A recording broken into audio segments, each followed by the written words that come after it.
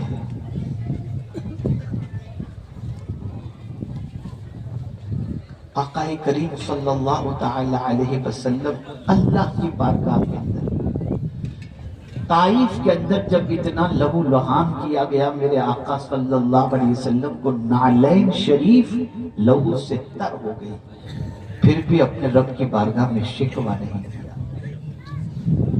کہ کہاں شکوہ کیا، کس چیز کے بارے میں شکوہ کیا؟ حالانکہ یہ آیت کفار سے متعلق ہے، شکوہ ان کے متعلق تھا، لیکن مفسرین فرماتے ہیں جو بھی یہ عمل کرے گا حضور کا شکوہ اس کے لیے بھی ہوگا۔ اب سنیے شکوہ کیا ہے۔ وقال الرسول یا رب ان قوم اتخذوا هذا القرآن مہجورا۔ اللہ کے رسول صلی اللہ علیہ وسلم نے اللہ کی بارگاہ میں عرض کیا ہے، میرے رب میری قوم نے قرآن کو چھوڑنے کے لائق سمجھ لیا، میری قوم نے قرآن کو چھوڑنے کے لائق سمجھ لیا۔ یہ شکوہ ان لوگوں کے سلسلے میں تھا جن کے سامنے حضور قرآن پیش کرتے تھے وہ قبول نہیں کرتے تھے۔ کیا یہ شکوہ آج ہمارے سلسلے میں نہیں؟ کیا اس قوم نے قرآن کو چھوڑنے کے لائق نہیں سمجھا؟ کتنے لوگ روز قرآن پڑھتے ہیں؟ کتنے لوگ روز قرآن کھول کر کے دیکھتے ہیں؟ ارے کتنے لوگوں نے قرآن پڑھنا سیکھا یا قرآن پڑھنا جانتے ہیں، لیکن ہم نے اس کتاب کو وہ اہمیت نہیں دی۔ لیکن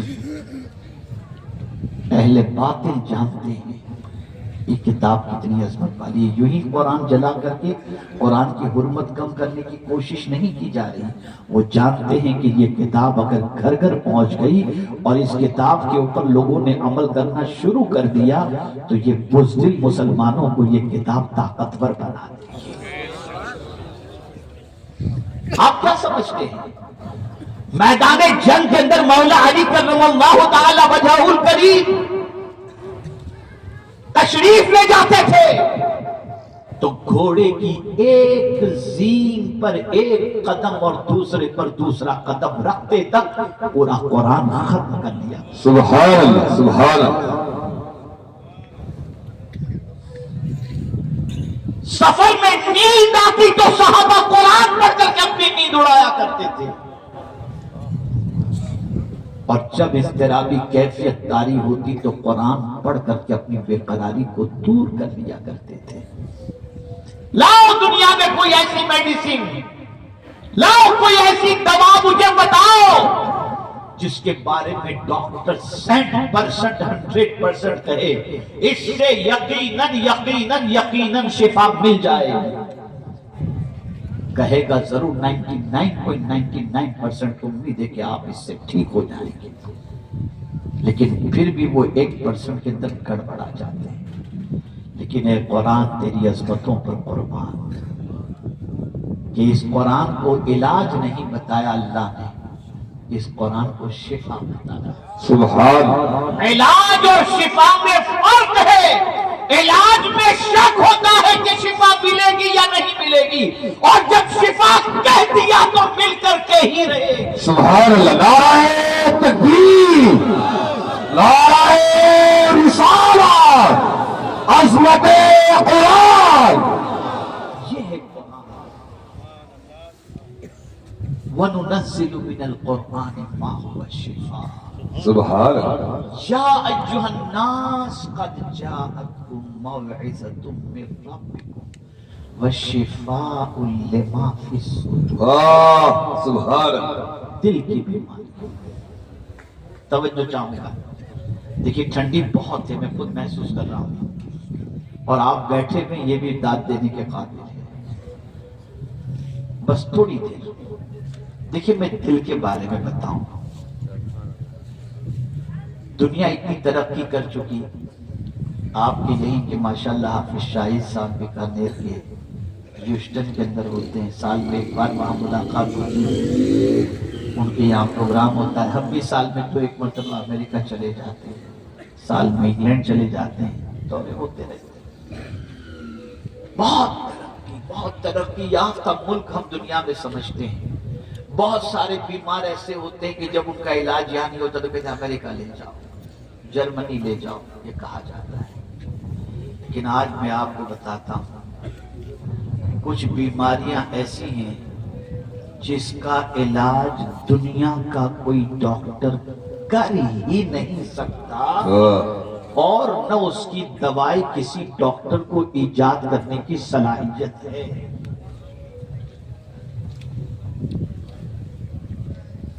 مجھے یاد ہے کہ امریکہ کے ایک پروگرام کے اندر مجھے موضوع دیا گیا تھا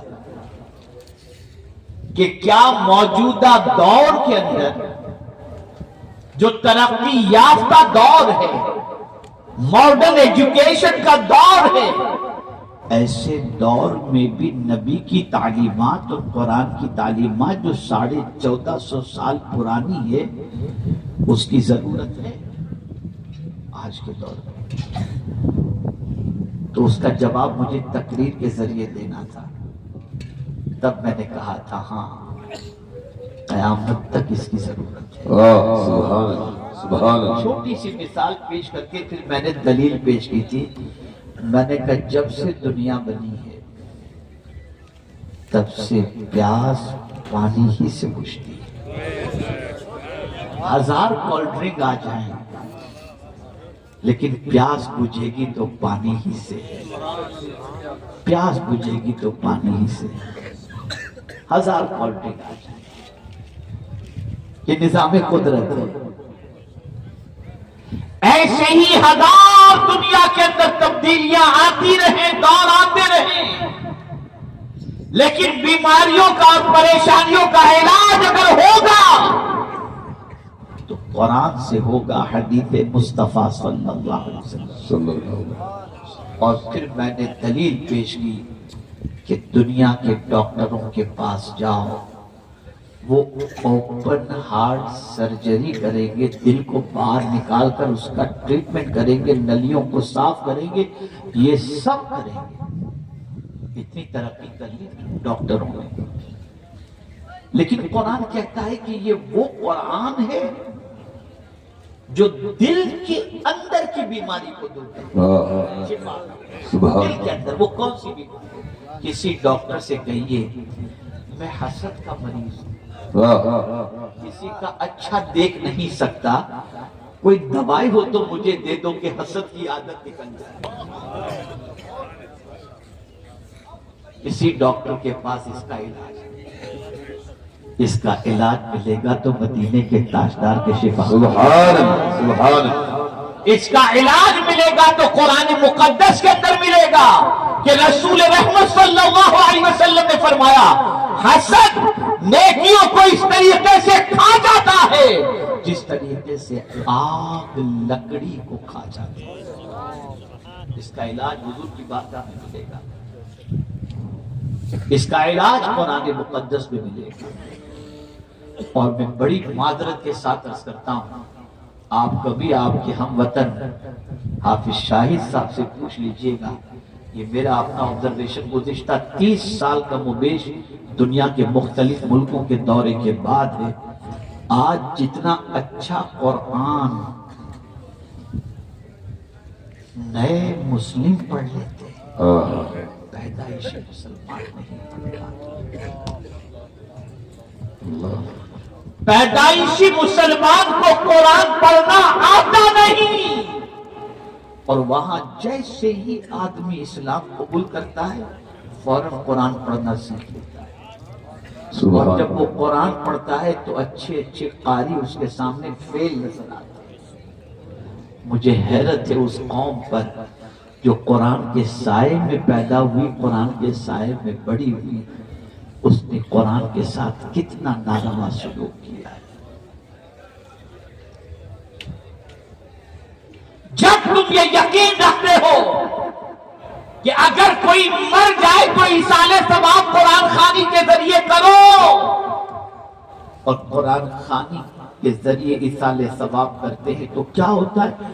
مردے کو راحت پہنچتی ہے۔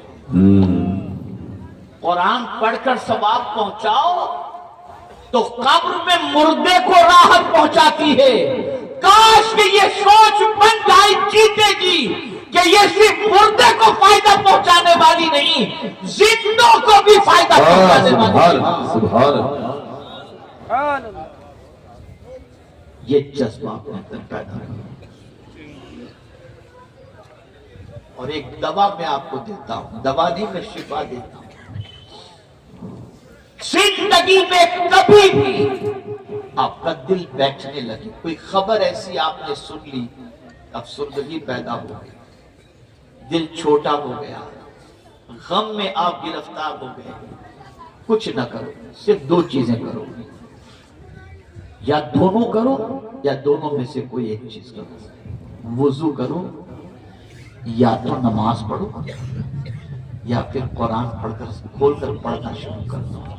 میں پوری ذمہ داری کے ساتھ کہتا ہوں، آدھے گھنٹے کے اندر آپ کا دل توانا ہو جائے، سبحان اللہ، سبحان اللہ، آپ کا غم ہلکا ہو جائے، آپ کی بے قراری دور ہو جائے گی، آپ کے دل میں اللہ قوت عطا کر دے گا۔ ارے یہی وجہ تو ہے کہ صحابہ سے لے کر تابعین تک، اولیاء کاملین اور علماء ذوی الاحترام، سب کی زندگی کو اٹھا کر کے دیکھو تو آپ اس نتیجے پر پہنچو گے کہ انہوں نے ساری توانائی حاصل کی اللہ کی کتاب سے اپنے تعلق کو مضبوط کر کے، اور مدینے کے تاجدار سے اپنے تعلق کو مضبوط کر کے۔ سبحان مجھے یاد ہے ڈیلاس کے اندر امریکہ میں ایک بہت اچھے عالم دین نے ایک عظیم قائد کے حوالے سے مجھ سے سوال پوچھا کہ حضرت ہم سمجھ نہیں پا رہے کہ ان کے پاس یہ توانائی آتی کہاں سے تھی کہ بے دھڑک کسی کے خلاف بھی اگر کچھ بولنا ہوتا، کسی حکمراں کے خلاف، تو وہ بول دیا کرتے تھے، کسی چیز کا ڈر نہیں ہوتا تھا۔ حضرت ہم بہت جاننے کی کوشش کی لیکن کچھ سمجھ میں نہیں آیا۔ میں نے کہا میں بتاتا ہوں، اس کی زندگی میں نے قریب سے دیکھی بھی اور پڑھی بھی۔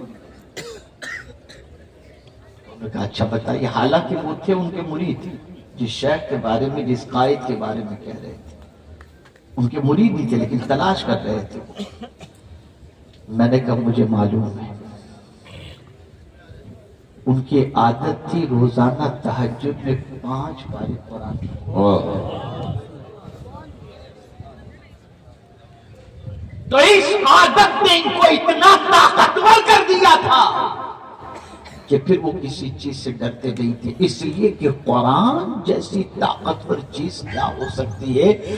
مولا خود اس کی طاقت کے بارے میں فرماتا ہے کہ اگر اس کو پہاڑ پر نازل کرتا تو پہاڑ جھک جاتا، ریزہ ریزہ ہو جاتا۔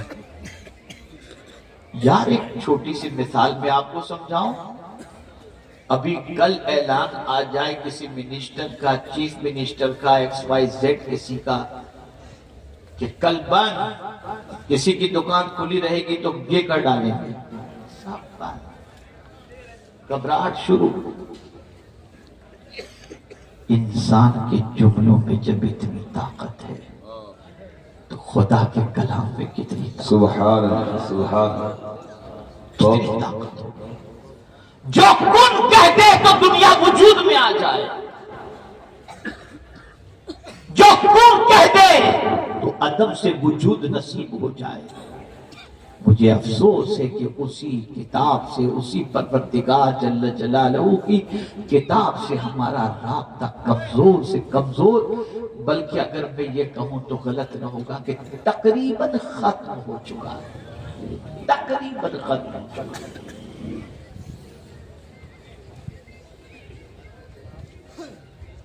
یہ وہ کتاب ہے کہ جو اس کو تھام لے گا، اس کے ڈائریکشن کو فالو کرے گا، یہ کتاب اس کو گرنے نہیں دے گی۔ ذرا دیکھو خواجہ کو، صدیاں گزر گئی، قرآن تھامنے کی وجہ سے اللہ نے کتنی بلندی عطا فرمائی۔ سبحان۔ صدیوں کے گزر جانے کے باوجود مغل بادشاہوں کی قبر پر جانے کے لیے کوئی تیار نہیں، اور خواجہ صاحب کی بارگاہ کے اندر تاجدار بھی آ کر کے بھیک مانگتا دکھائی۔ سبحان اللہ، سبحان اللہ۔ اچھا ایک اور بات بتاؤں، اجمیر چلے جائیے، خواجہ صاحب کا گھر تو نظر نہیں آئے گا، لیکن خواجہ صاحب کے ہاتھوں کا لکھا قرآن ضرور نظر آئے گا۔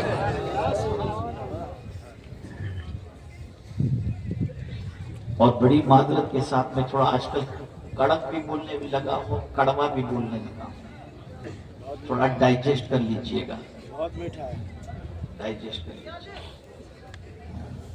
اب تو ہماری قوم کا مزاج اتنا بگڑ چکا اور اتنی سخت دل ہماری قوم ہو چکی ہے، اتنا سخت دل کہ میں بتا نہیں سکتا۔ یوں اگر کہوں تو غلط نہ ہوگا، الا ماشاءاللہ طے ہی لوگوں نے کر لیا، ارے یار صبح کے چلتا ہے، بس جیسے ہیں ویسے ہی رہنا چاہتے ہیں، الا ماشاءاللہ لوگ بدلنا نہیں۔ اور اگر آپ کو سمجھنا ہو تو میں دلیل کے ذریعے سمجھانا۔ ہر سال تاجدار کربلا امام علی مقام رضی اللہ تعالی عنہ کا یوم شہادت خراج عقیدت کے طور پر منایا جاتا ہے، اور ہر سال ہم سنتے ہیں اور آنسو بھی بہاتے ہیں کہ نواسے رسول نے سجدے میں اپنی جان جان آخری کے سپرد کر دی۔ آنسو بھی نکلے، لیکن ہم سجدے کے لیے آج تک تیار نہیں ہو سکے، آج تک تیار نہیں ہو سکے۔ میں کہتا ہوں یہ کیسا خراج عقیدت ہے جو عظیم شہید جاتے جاتے بھی ہمیں در سے سجدہ دے کر کے گئے، ہم آج ان کی عقیدت کا دم بھرنے کے باوجود بھی ان کے نقش قدم پر چلنے کے لیے تیار نہیں۔ تو جو قوم اتنی سخت دل ہو چکی ہو، اس قوم سے کیا امید رکھی جا سکتی ہے؟ آپ ذرا دیکھو، اپنی زندگی کا جائزہ لو۔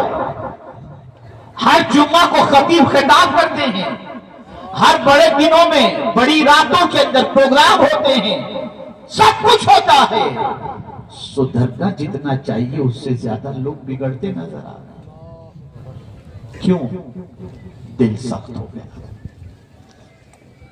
اتنا سخت ہو گیا، اتنا سخت ہو گیا کہ نہ اب اللہ کے ارشاد کا اثر ہو رہا ہے اور نہ اللہ کے رسول صلی اللہ علیہ وسلم کے ارشاد کا اثر ہو رہا ہے۔ دنیا نے پلان بنا لیا ہے، دنیا نے منصوبہ بندی کر لی ہے کہ قرآن کی آواز تمہارے کانوں تک نہ پہنچے اور تمہارے قدم قرآن کے ڈائریکشن کے مطابق نہ چلیں۔ اور مسلمان ہے کہ اب خود ہی بدعات، ایسی ایسی شادیوں میں غلط رسومات کہ اللہ رحم و کرم، روز نئی نئی رسموں کو پکڑ کے اور نکال کر آج زندگی گزاری جا رہی ہے۔ میرے پیارے آقا صلی اللہ تعالی علیہ وسلم کے پیارے دیوانوں، اگر ہم یہ چاہتے ہیں کہ اللہ تعالی ہمیں کھویا ہوا وقار عطا کر دے، کوئی ہوئی عزت عطا کر دے، زوال سے نکال کر عروج کے راستے پر ہمیں چلائے، تو ایک ہی راستہ ہے، قرآن کو تھام لو، دامن مصطفیٰ کو تھام لو، عزم کر لو کہ ہم قرآن و حدیث کے ڈائریکشن کو فالو کریں گے۔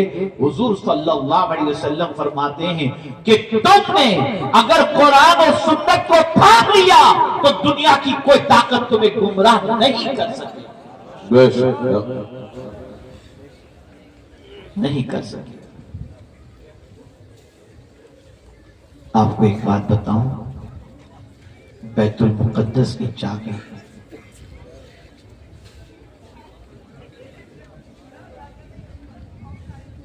جب مسلم حکمرانوں کے ہاتھوں میں دینی تھی تو جانتے ہیں اس دور میں کیا ہوا؟ اس دور کے اندر دیگر مذہب کی دوشیزاؤں کو راستے کے کنارے پر کھڑا کر دیا گیا کہ مسلم نوجوان جب شہر میں داخل ہونا تو اپنے حسن کے جادو سے ان کو اپنا بنا لینا تاکہ بیت المقدس کی طرف سے توجہ ہٹ جائے۔ لڑکیاں کھڑی تھیں، نوجوان کے کمانڈر نے ان سے کہہ دیا کہ جب شہر میں داخل ہونا تو اللہ کے اس فرمان پر عمل کرنا، قُلْ لِلْمُؤْمِنِينَ يَغُضُّوا مِنْ أَبْصَارِهِمْ۔ اللہ نے حضور صلی اللہ علیہ وسلم کے ذریعے ہمیں یہ حکم پہنچایا کہ مومنوں سے سرکار صلی اللہ علیہ وسلم کو کہا گیا کہ آپ فرما دیں کہ نگاہیں نیچی رکھیں۔ اے لوگوں، تم شہر میں داخل ہونا تو نگاہیں نیچی کر کے داخل ہونا۔ سارے لوگ نیچی نگاہ کر کے شہر میں داخل ہوئے۔ وہ لڑکیاں حسن سے بہت زیادہ جو ہے وہ اپنی ناز کر رہی تھی، لیکن جب ان کی طرف کوئی نگاہ اٹھا کر نہیں دیکھا اور جب سب گزر گئے، آخری نوجوان باقی رہا تو ایک لڑکی سے برداشت نہ ہوا اور اس نے کہا پتہ نہیں اس کی آنکھوں میں کون سمایا ہوا ہے کہ ہماری طرف نظر اٹھا کر کے بھی نہیں دیکھتا۔ وہ نوجوان وہیں رک گیا اور کہا جس کی نگاہوں میں سنہری وہ اپنی نگاہوں کو کسی لڑکی پر ڈال کر کے گندی نہیں کیا کرتا۔ یہ ہماری پہچان ہے۔ آج راتوں کو گندی پکچریں دیکھی جاتی، آج کیا ہو رہا ہے؟ کس لیے اللہ نے آنکھیں عطا کی؟ تو سیدی و سندی سرکار حضرت مفتی اعظم ہند علیہ رحمت و عرض کرتے ہیں کچھ ایسا کر دے میرے گرد آنکھوں میں ہمیشہ نقش رہے روئے یار آنکھوں، سبحان انہیں نہ دیکھا تو کس کام کی آنکھیں، انہیں نہ دیکھا تو کس کام کی ہے یہ آنکھیں کہ دیکھنے کی ہے ساری بہار آنکھوں۔ کہاں جا رہے ہیں ہمارے؟ کل تک یہ تھا کہ مسلم کے پڑوس کے اندر غیر مسلم بچیاں رہتی تھیں تو اس کی فیملی کو اطمینان ہوتا تھا، نبی کا دیوانہ ہے ہماری بچی کی آبرو محفوظ رہے گی۔ آج یہ پہچان ہے باقی ہماری؟ سوچو، آپ اگر قرآن کو فالو کرو گے تو تعلیم کی طرف بھی بڑھو گے، آپ اگر قرآن کو فالو کرو گے اخلاق کی طرف بھی بڑھو گے، آپ اگر قرآن کو فالو کرو گے معاشیت کی طرف بھی بڑھو گے، آپ اگر قرآن کو فالو کرو گے سیاست کی طرف بھی بڑھو گے، آپ اگر قرآن کو فالو کرو گے ترقی کی طرف بھی بڑھو گے، آپ اگر قرآن کو فالو کرو گے پڑوسیوں کا حق بھی ادا کرو گے، آپ اگر قرآن کو فالو کرو گے ماں باپ کا رسپیکٹ بھی کرو گے، آپ اگر قرآن کو فالو کرو گے زمین کے اوپر اللہ عز و جل آپ اور ہم سب کو عزت عطا فرمائے گا۔ تو کہنے کا مقصد یہ ہے بس یہی کتاب ایسی عظمت والی کتاب ہے کہ اس کو جو پکڑ لے گا، اس کے بتائے ہوئے طریقے پر جو عمل کرے گا، یہ کتاب اس کو گرنے نہیں دے گی، یہ کتاب اسے ترقی عطا کرے گی۔ اور زوال کی وجہ سب سے بڑی یہ ہے وَيَضَعُ بِهِ آخَرِينَ، کہ بعد والے اس کو جب چھوڑ دیں گے تو زوال پذیر ہو جائیں گے، اس کو چھوڑنے کی وجہ سے۔ کہنے والے نے کہا ہے وہ زمانے میں معزز تھے، مسلمان ہو کر آج ہم خوار ہوئے تاریخ قرآن ہو کر۔ آج یہ دارالعلوم سلیمانیہ رحمانیہ جہاں سے اتنے بچے حافظ قاری عالم بن کر کے نکلے، آج اور اس سے پہلے بھی سینکڑوں نکل چکے، یہ کیا کرتے ہیں؟ یہ آپ کو قرآن سناتے بھی ہیں، آپ کی نسلوں کو قرآن سکھاتے بھی ہیں، مسجد میں قرآن کا درس دیتے بھی ہیں، قرآن کی تفسیر بھی بیان کرتے ہیں، قرآن پر عمل کا جذبہ بھی۔ یاد رکھو اس قوم کی ہلاکت کی ایک وجہ یہ بھی ہے جسے حضور صلی اللہ علیہ وسلم نے فرمایا۔